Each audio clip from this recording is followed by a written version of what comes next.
one of the things that's become very clear after launching this video, Robert, is we have so many people around the world, like sleeper cells everywhere. I've got hundreds and hundreds of emails from people in lots of different countries, and often they are by themselves, or trying to convince friends and family, or trying to educate friends and family about what they understand, and then are really struggling with it, but they're isolated. Right? But they're everywhere, and like the number of requests that people have sent me on LinkedIn, which I know LinkedIn isn't particularly well thought of, but if you're trying to bring business people along on this journey, it's very hard to do that if you're not on LinkedIn.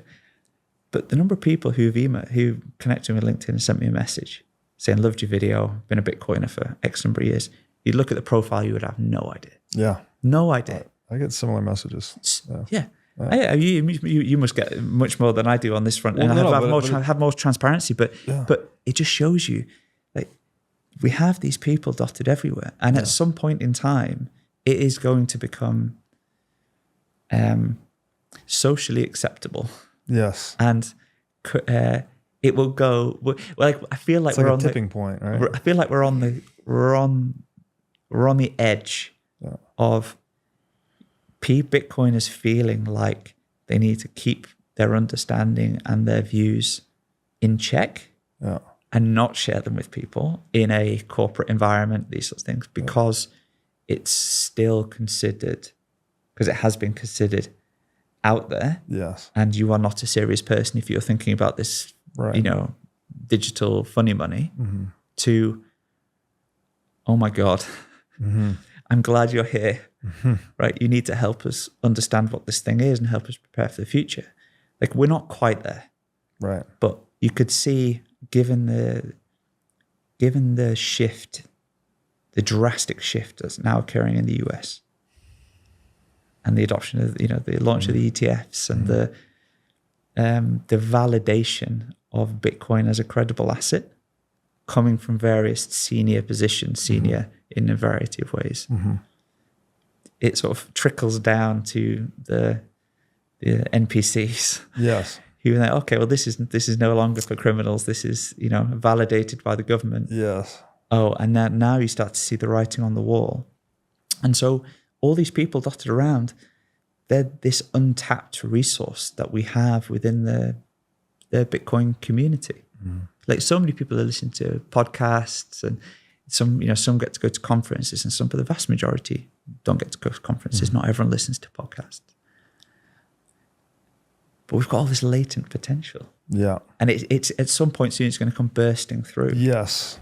Yeah, the metaphor of like a volcano was coming to mind, right? Where the pressure is building beneath the surface. There's not really any visible sign of it. Yeah. And then at some point there's an inflection point, right? And the thing just, because the messages, I get similar messages where it's like, thank you for your work. I'm really glad you're speaking out about this. I'm a Bitcoiner too, but I'm not public about it because usually their job, right? It's like my job or whatever, career risk, public perception risk for whatever it is they do. And they're in all walks of life, all different industries. And it's like, it's a great question. Like, how many of those are out there? Yeah. Right. At some point, they're going to realize, like, oh shit, we're the majority now. Like, so many. I mean, so many on an absolute number, very small as a percentage of the population. Of course. But they're in all sorts of places. And what I feel I've gone through, and you're ahead of me on this, is that when you get to that point, and there's always the backdrop of financial security and family security and these sorts of things. So not everyone is necessarily always in the position to make that step, even if mentally you are ready because of obligations and things. Yeah. But like, once you reach that point, and it just becomes crystal clear that you shouldn't be working on anything else. Yeah. Like, anything else is just a waste of your time. Yeah. A waste of your time and energy. And I say anything else sort of loosely, because up until this point, like, the development of Bitcoin has been, started very, very technical, right? And it's gone out into, like, economics and philosophy, and and so for you, you've been able to jump into that expanding funnel earlier than many people who have different skills, because your skills, like, okay, now there's enough overlap between my skills and this that I can dedicate all my time to this and make it an economically viable decision, which aligns. Like, you find your ikigai, right? Very much so, yeah. And but that is like an expanding cone for the Bitcoiners watching this or listen to any Bitcoiner around the world. They've got a specific set of skills that's unique, reasonably unique to them. Yeah. Right. But there's probably a lot of people in the world who have a similar set of skills, but still a very small percentage of the population. And so if you're a, digital marketing or something like that, or a carpenter, there's lots of people who have those skills. It's still very small in the population as a percentage. But if you think about the intersection of carpenters or digital marketers who get Bitcoin. Right. Very small. Very small. Right. Very small. And so you have a massive, massive competitive advantage. Right. This latent competitive advantage. Yeah. Because the world is going to Bitcoin. Yes. And 99.9% of the people, or 99.0% of the people, however, that you're competing against in fiat world are going to fall away. Yeah. Right. You have the head start on everybody here. And think about what that means for you as an individual. Like, if you start thinking about that in that way, I think it helps unlock purpose. Be like, okay, I've got the head start on everybody here. Yeah. I know where this is going. Yes. So if I can find a way to leverage my skill set in a way which aligns with Bitcoin, then I've got the best opportunity out of all my peers to drive the best outcome for myself. And as we've already talked about, if you're driving the best outcome for yourself and it's aligned with Bitcoin, you're driving the best outcome for everybody. Right. And so what's not to like about that, the thinking about the future in that way? Yes. And so if we've developed this series of sleeper agents all over the world in every little nook and cranny with every little, set of particular skills, and we find a way to sort of help these people bubble to the surface, right? Imagine the drastic and sudden impact we can have on like so many disparate sectors and disparate countries. But because this is hidden, like, people just don't know it's coming, but it's 100% coming. Yeah, no, it's a fascinating perspective, and it's one of the beautiful aspects of the internet. Something that it makes possible is this like micro niche you're describing, right? Where you're a digital marketer, but you're also a carpenter, but you're also a Bitcoiner. It's like, maybe there's more elements to that stack, but as you add more elements to the stack, it becomes more and more niche and more specific, and you become more and more likely to be like one of the handful of people in the world that has that set of skills. Yeah. And the fact that the cost of distribution for your ideas or your content is like near zero, right? You can reach basically everyone. It's a beautiful thing, right? You get hyper specialized individuals. And if you're going down the Bitcoin rabbit hole too, you're kind of front running everyone else. Yeah. Like whatever stack of skill sets you have, if you have Bitcoin on that, well, then you are by definition front running the world. And that's fascinating, right? That Bitcoin becomes something like a nation with the most highly skilled workforce. Yeah. That's exactly how I think about it. But think about what that means. So you are somebody somewhere with a particular set of skills that is engaged with Bitcoin and thinking about driving it forward, incorporating Bitcoin into your life in whichever way makes sense. And the way it makes the most sense. Right? It could be, I'm going to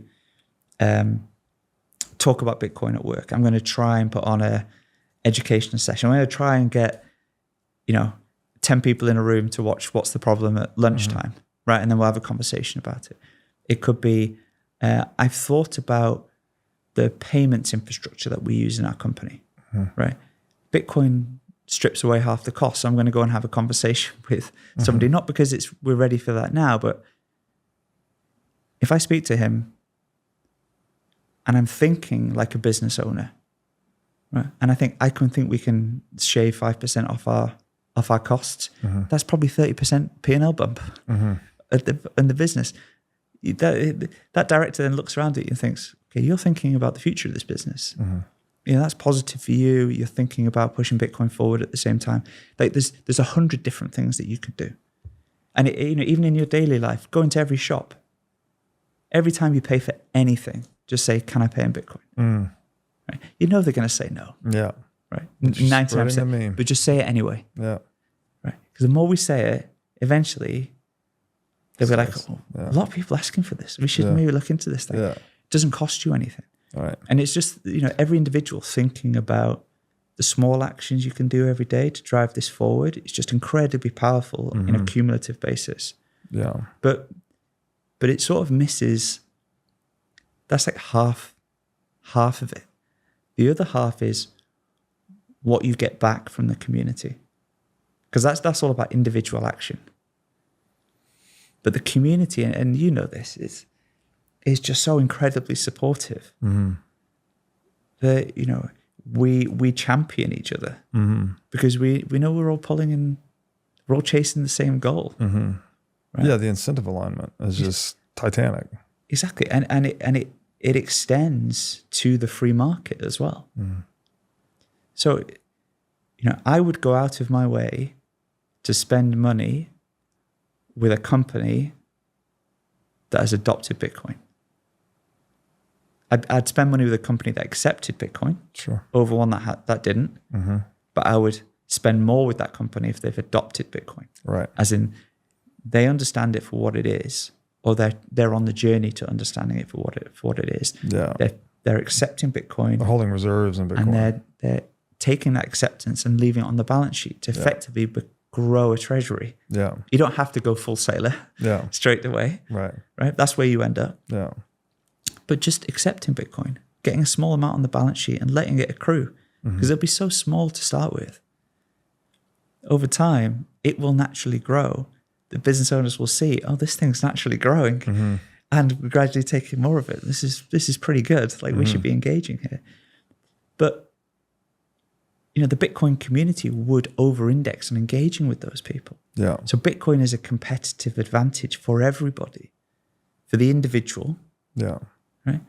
But also for the company and also for the country. And so, there are examples of, Bitcoin accountancy firms that have then just dedicated themselves to, I'm going to be a Bitcoin accountant, or I'm going to be a Bitcoin dentist. And their business grows 30%, 50% year over year, because they don't have Bitcoin dentist over the door necessarily, or Bitcoin accountant over the door, but they let it be known in the community that they're a Bitcoiner. Yeah. Right. And then it just attracts the capital from everybody else, because we don't want to fund the existing system. We want to have free movement of capital, and we'll back and engage with the people we know we're aligned with. Yeah. And when you play that forward, we are starting from such low base. It's like orange pilling adoption. But it's the same with orange pilling adoption. It's the same with merchant adoption. It's the same with competitive advantage. It is inevitable. It just consumes everything because it's unstoppable. You have the best solution. You have the best money. You have the best payments technology once it's fully built out, right? And these are iterative things, right? It's going to win. It is incomparable compared to the existing solutions for money or for payments, these sorts of things. Yeah. We know this, right? And if every day that passes, more and more people walk through the one-way door to Bitcoin and they never come out, then eventually everybody walks through. And if everyone walks through, it means eventually everyone will just want to spend money with Bitcoin merchants in whatever sense. So just being a fiat merchant is a death sentence. Yeah. Right? You just don't know it yet. It's a death sentence in the long run.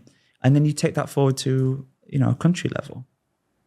If you engage with Bitcoin and you provide the foundations for people to engage in Bitcoin, businesses to engage in Bitcoin and to succeed, right? You set yourself up for long-term success. If you fight that, you die. Like Right. It's very clear. It's just the compound thinking, which I think like we get, but most people don't. And it's I think two things. One is it's a very hard concept anyway, and you have to have gone down the Bitcoin rabbit hole to really see that coming. Yeah. But also the personality and the mental personality types that we have in the community are very skewed, generally speaking. Like we over-index on, people with a maths or engineering or physics background. Yeah. Where it's like systems, and then you think about cause and effect and cause and effect and cause and effect. 3 or 4 things down the road, because most people just don't think about adversarial thinkers. Yeah, and it's probabilistic thinkers as well, which is the minority of the population, right?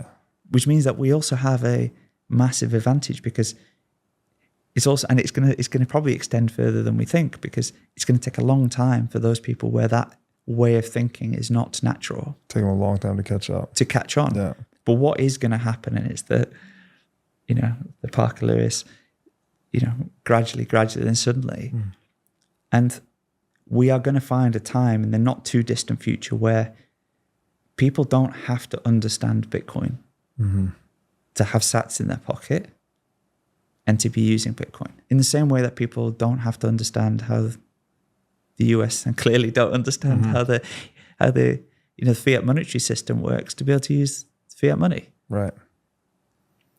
That's such an obvious statement, but from where we're sat right now, it almost seems like an impossibility, because for us to have used Bitcoin, like we've been through that process. Right. You've had to do the hard yards, because the surface area of reach for our Bitcoin bubble,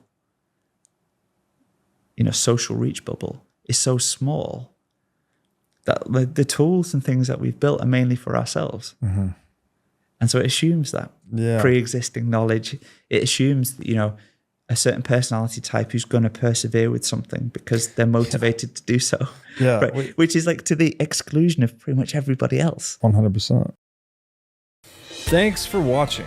If you enjoyed this episode, click here to find more just like it, and here to find our most recent episode. Also, make sure to like this video to help shine light on the corruption of money. And be sure to subscribe to this channel to stay connected.